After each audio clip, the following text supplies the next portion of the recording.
Guys, welcome back to Medical Coding with Blue. Today's episode is all about mistakes to avoid in medical coding job interviews. If you are brand new to my channel, welcome. I am Blue. I'm a medical coder. Okay, guys, so you are getting these medical coding interviews. Good for you, first of all. But the first impression is going to mean a lot, especially in this field, and especially when you have no experience. So some of the things I'm going to talk about today hopefully will help you along your journey, and hopefully you will start avoiding these mistakes that can get you taken out of the running really quickly. Okay, so here we go. The first thing when you are interviewing for a medical coding position, it doesn't matter what position you're applying for, whether it's your first time in the workforce and you're going for a medical biller position or a medical coder or a medical coder / biller position.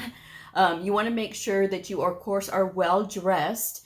Never ever show up in jeans. That is the number one mistake I see a lot of new medical coders make when they're out there and they're talking about their experience. They say, well, I wore some dark wash jeans. This is not appropriate. Not for this field. Now, you have to dress for the job that you want. And this type of field, you're going to be working with a lot of highly intelligent people. And how you interact and how you appear and how you carry yourself is going to have a lot to say about you and your success in this field, because sometimes it doesn't matter how smart you are, if you come at that provider the wrong way, they're never going to listen to you. So these employers that are doing these interviews, they are going to be looking at your appearance and how you're carrying yourself. So you always make sure that you have on something nice, that you're basically in your Sunday best. That's what we call it here in Texas anyway. Sunday best, something nice, okay? You don't have to be in a 3-piece suit, but you do have to have something presentable and something nice, okay? You always want to have those warm colors, earth tones, green, blues, browns. Those are perfectly fine, okay?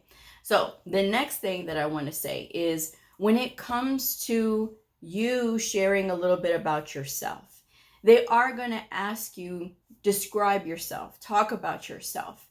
The thing that you want to avoid in this question, because it is a little bit of a trap, I think anyway, they may not see it that way, but there's a lot that can be said in this little question of tell me about yourself. A lot of people start talking about their kids and how proud of them they are. Maybe they might show them a picture or two and, talk about them, whether they are school age or babies or they're in college and they're living at home. That is one of the most popular things to talk about is their kids. This is something that you should avoid at all costs. First of all, it is none of the employer's business how many children you have. Now, yes, you may be so proud of your kids and you may love your kids and you want to just shout it from the rooftops, and that's perfectly fine. However, in a situation where you're trying to get them to focus on you and focus on your talents, that's the thing that can be in the background until you get into the job. Then you want to share about your family. I would recommend that you keep it to a minimum, okay? Because when you are in the workforce and you are in an office environment, or even when you're working online, because trust me, you cannot escape the drama even online. Because the thing about working remotely, a lot of people don't think about this, is that people tend to get a little bit more brave behind the keyboard because they don't have to see you. So they can get as attitudey and mouthy as they want to. Not saying this always happens, but I have seen it happen. I have worked remotely a time or two, and I have seen this. I was not in this drama, but trust me, I saw it, and it is quite amazing what people will do when they know that they're just sitting behind a computer screen, okay? So keep the family talk to a minimum. I do not care if your children are babies or if they are in school and you just want something that you want to do while the kids are at school. And that's a trap right there, guys. Don't talk about it, okay? How you manage your schedule at home has nothing to do with you being able to complete your duties. Because if I'm interviewing two candidates and I see one that is just that's their whole focus, is talking about their kids, and they want to work remotely. And to me, this sets off an alarm, like, okay, is this person going to be distracted while they're working at home? Because when you're medical coding, you have to pay attention to the details. Because trust me, not everything is so black and white as it is in the workbooks. There's a lot of things and a lot of nuances that are scattered throughout these notes, and you have to be paying attention. So if I am speaking to a candidate and I'm looking at, okay, all of these things, because they're not going to come out and tell me that, yeah, my kids can distract me. I have to be able to deduce what goes on in their house, versus the person that is telling me about how excited they are about medical coding, about everything that they learned in this school, and things that they are doing to improve their knowledge of coding, because we all have a long way to go, right? Because we have to know what doctors know, well, never having gone to medical school. And so if I hear from that person, and that person saying, yes, I have been attending my local chapter meetings, I have been reading, the articles from CMS and things like that, and citing a few of them so that they know you're not just making it up. If I'm speaking to that person, I want that person. I don't want the person that's telling me about their kids, about how their husband or their wife, and no. I don't need to hear about that.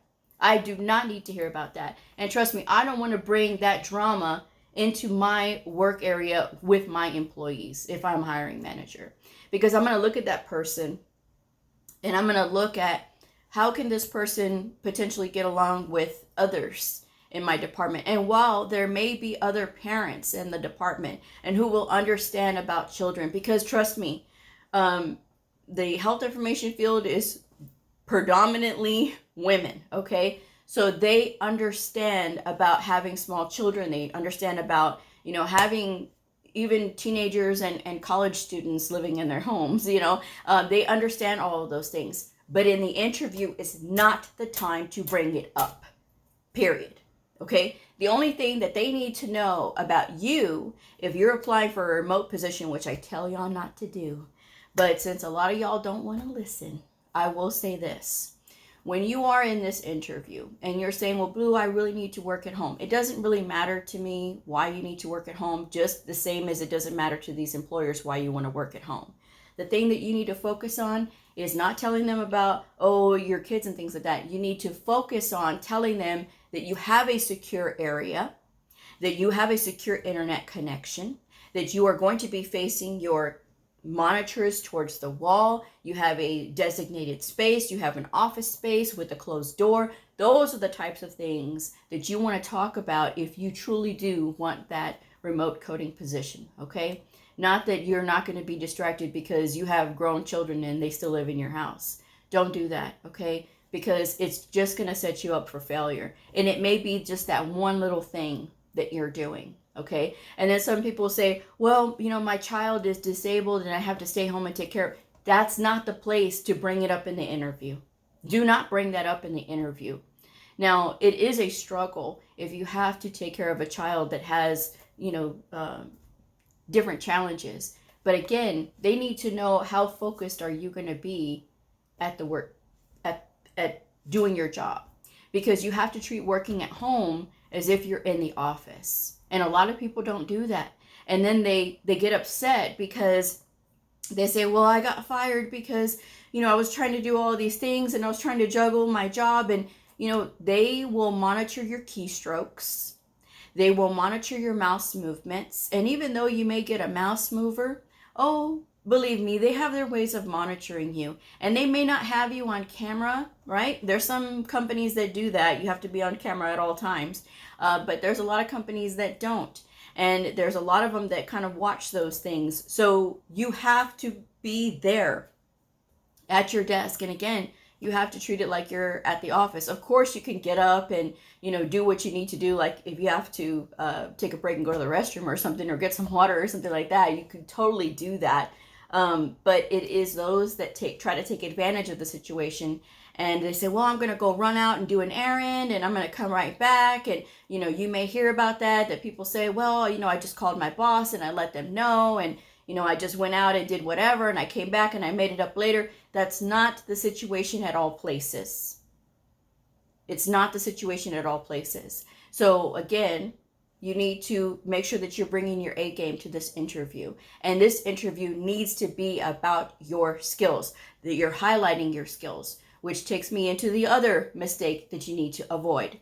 The constant parroting that you're new, that you have no experience, that you have no training, and that this is going to be your first job.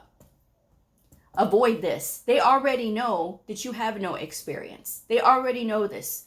You don't have to keep reminding them, because trust me, they already know. But what you need to do is make sure that you are talking about all the things that you do know, all the things that you have been doing to improve your skills, so excuse me. You have to talk about that. That's what you want to make sure that you can reassure them of all the things that you're doing. And you have to show that you are actually doing these things. If you're saying that, you're reading the coding guidelines and things like that, talk about some of those guidelines that you really like. And some of the things that, you've learned along the way, as far as like when you were learning about the combination codes and when those apply, things like that. That's what they need to see. If you are at a place like a specialty clinic and like for a cardio or whatever, and they say, well, what do you know about us? And you say, well, I know that y'all are hiring. You're not getting a call. You are absolutely not getting a call. Why? Because you're not showing that they are special, that you want to work there. Okay? Because remember, it's a two-way street. You want to work there and they need somebody. And you want to be that candidate that they pick, but you have no experience. Again, saying, I don't have experience and I need training, I'm not going to hire you. But if you go in there and you say, I'm excited because I was so interested in the cardiology part of my studies, and I really liked all the things, talk about it a little bit. Talk about what you learned about cardiac coding, okay? Talk about that. So that way they know, okay, this person really does understand what's going on. And then continue on, with your interview and things like that. But don't sit there and say, I have no experience. How much training am I going to get? Because that's somebody that needs their hand held. The second you get your medical coding certification, if it is the CCS, the gold standard of medical coding credentials, the CCA, the CCSP, or the CPC, if you have one of the four main medical coding credentials there, if you have one of these, they expect you to already understand how to code. So if you were taking that test and you were guessing your way and you, by luck, passed that test, you need to make sure that you're still continuing to study. Because again, when you go to these places and you're trying to get the job, they're going to say, okay, this person is competent because they passed the test. It's up to you to fill in your own blanks, right? And naturally, there will be some people there that will answer your questions if you get stuck. I'm not saying that you can't reach out and ask questions if you get stuck. If you are absolutely stuck, yes, ask questions by all means. However, I will say this, make sure that you have a pen and paper in hand. If you're in person, which I always tell you guys is best, because sometimes it's very difficult to do this by chat. It's very difficult to be on the phone because sometimes you don't know how to formulate the question. Being in person alleviates some of that stress because then the person can see what you're talking about. Yes, you can share screens and things like that. Oh yes, we can look at this record together and things. However, sometimes it's not always apparent.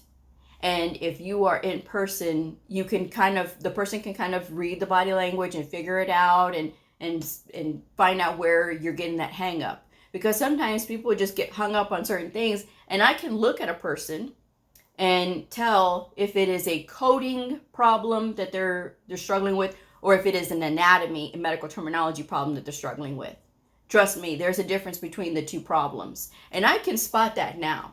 But the thing is, again, you kind of take that away from the person that's trying to help you. And unless you're in a really deep conversation, it's going to take all day, they're not going to know how to help you. Okay, so that's something that you have to keep in mind when you're applying for these jobs is is to do that, to be able to have that conversation. You really do need to be in person. But again, you know, working behind a computer screen is really hard for brand new medical coders. And please don't comment, oh, I started brand new and I'm remote and I learned everything. And I guarantee you there's a lot of things that you're probably missing. Okay, you just don't know because you don't know what you don't know. Okay, you don't know what you don't know. And one of my favorite YouTubers, Rick, he's from his channel Think Like a Horse. He talks about horses and stuff, and I love it, you know. But he says that's his saying. You know, you don't know what you don't know, and it's true. You know, you don't know what you don't know. So, and that's the whole thing about it. So those are some things that you need to avoid when you're having this interview, is saying that, you know, you need help, because I'm not going to hire that person that needs help. Now, if you need help here and there, that's totally fine. But if you are a problem solver, if you are self-directed and you can figure stuff out, if you are a researcher, these are traits you need to be talking up during your interview, because this says, okay, this person is independent, they're self-motivated, they know how to do their research, they know where to go, they know where to find help, and then they know when to reach out for help. And that's going to be the difference between you getting hired and somebody else getting hired. Because in any scenario, I have always said, even for brand new medical coders, if you are, or billers, if you have no experience, still apply anyway to these places that are asking for 3 to 5 years of experience for medical coders. Why? Because if there are happy coders in that area, they will not move. So that employer is going to be at the mercy of whoever is applying. And if you are brave enough to apply, and somebody else may have heard my message too and is applying anyway too, so now you've got two candidates that are competing that are both brand new, but both have potential. So when we talk about it in this interview, I'm going to see what they do. I'm going to see how they answer my questions.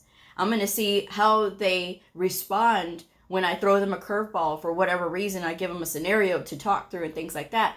There's a lot of things that they can do. But having that confidence of, I studied, I am continuing to study, I am still learning, but I can do this. That's where you need to be. And that's the energy that you need to put off, because everybody has energy that they put off, especially in these interviews. And yes, while you may have a little bit of nervous energy, it is totally fine. But I really do recommend, if you're going in person to an interview, this is great though, okay? It's great to have these face-to-face interviews and not so much on Zoom, because in person you get a feel of that person in real life, you know, like just not so much their energy that's coming out on the screen, but in person. And there's a huge difference in that. I've talked about this before. Even for me, when I film, I have to be a little bit more louder when I speak. I have to be a little bit more energetic, because if I am just talking like normal, it may look like I have no energy. Something about these cameras, what they do. But you have to bring that energy. So it is a lot, and people don't think about that.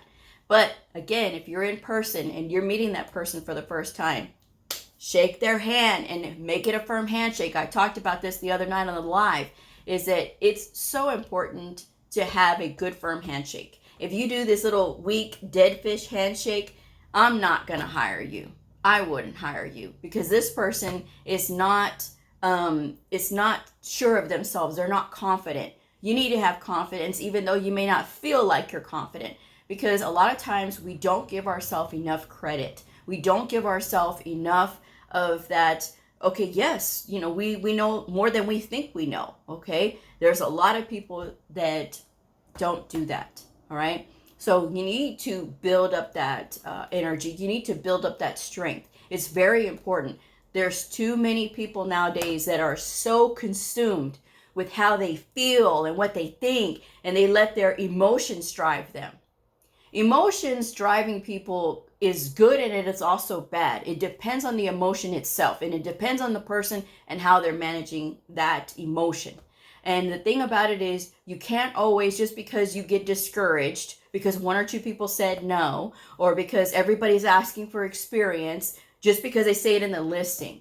And I said this again, and I've said it again and again and again and again. And I'm going to say it one more time, and again and later, is that when you are applying and you see 2 to 3, 4 years experience required, do not get discouraged. You still apply anyway, because of the simple fact that you don't know what will be there and what opportunities you may be passing by because you were too scared, because you were too discouraged. You have a skill, you have a talent, you have a service that you can offer these people. Use it. Make sure that you tell them what did you learn. Make sure that you tell them all the things that you're still continuing to learn and all the ways that you are preparing yourself. And also, I will say this, come prepared with questions. You ask them questions. If you say to them, and this is the last one and I'll wrap this one up. If they say to you, do you have any questions? And you say, no, I think we covered it all. You're not getting a call back. You're not. Doesn't matter how comprehensive the interview was. You ask them questions. You come prepared with questions. Even if they answer most of those, then you can expand off of any of those. All right. And these questions that you want to ask them, if you are working on site, thank goodness. Okay. If you are working on site, what does the working environment look like? What is the protocol for asking, or not asking, but for the audits? When you get audited, okay, you need to speak like you're already there, like you're already working. So that way they can put that into their mind. Everybody, all these recruiters and all these people who work in HR, they all say that same thing, is that the candidate that talks most comfortably, like they already work there, and they bring that into the conversation, it puts that seed into the person's mind that's doing the interview. And it says, you know, I can see this person doing this. I can see this, you know, whatever. So when you talk about what is the audit protocol, so when you're audited, how many are getting audited? What is the accuracy standard? All right. Those are things that you need to ask about. And then if you say, well, when we're discussing these audits and we're discussing the errors, what is the protocol if there is something that I see in a coding clinic or CPT assistant or something in the guidelines that supports the codes that I selected? Who do I speak to, or what is the protocol for, you know, resolving this error on the audit report? And that again is a very sophisticated question. And then they'll be like, okay, this person knows and they've done their research. What does a production look like? And now here's where you can discern whether you want to work at this place or not. Because again, you have something that they need. So they're not always the one in full control. You can still have a little bit of that control. So if they're telling you our production is between, depending on the clinic, if you're in the outpatient setting, it's between 80 and 150. Then you say, okay, this is fair because that is a normal range. Depending on the specialty, it can be up to 150 because some of these are kind of repetitive and they have like kind of the same things. And so they're considered a little bit easier. So the production is naturally a little bit higher. And for those that are in the specialty clinics, the productivity is a little bit lower, and that's understandable because there's more to go over. However, this is where your power comes back. If they say, oh, well, we expect our people to do 320 records per day, thank them very much for their time and go. 320, which I've heard somebody say that's what they are expected to do. 320 per day is not coding. It is data entry. And they have no idea what we do if they're setting the production standard at 320 per day. That is ridiculous. I don't care how they think, oh, no, it's just the electronic health record already selected all the codes, so they just have to push it on through. Wrong. Everything that you push through is going to have your name as a medical coder on it. Every single one of those. If you're the biller and you're submitting those codes, every single one of those claims is going to have your name on it. You should know better because that's what is in the ethical standards as well. Everything comes back to us. They're going to ask you, why did you select this? Well, the doctor selected it. Doesn't matter. You knew better.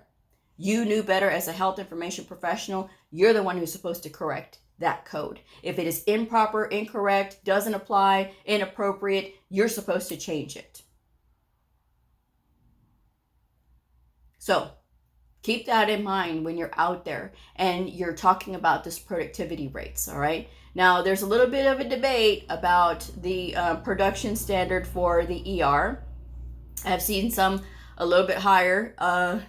It really all depends on how much and what you're doing, okay? Because for some places, they only do certain things. So again, it really all depends on that facility. But anything getting over 200 per day, that's ridiculous. And again, that is just data entry, because there's no way that you can review and look and see if all of these codes apply, if the E&M level applies, if you're doing E&M, or if the procedure applies, or the modifier, or any of those things. We need time to review these. And it doesn't matter if the EHR is already, the codes are already selected because of what it's doing, the computer assisted coding. It doesn't matter. You still have to review it before it gets submitted. And sometimes you'll find, a lot of times, more often than not, those codes are wrong. Something is wrong, the sequencing is wrong, it should have been another code, it should have been this other code, another code needs to be added. That's why we have critical thinking, okay? So I'm just saying.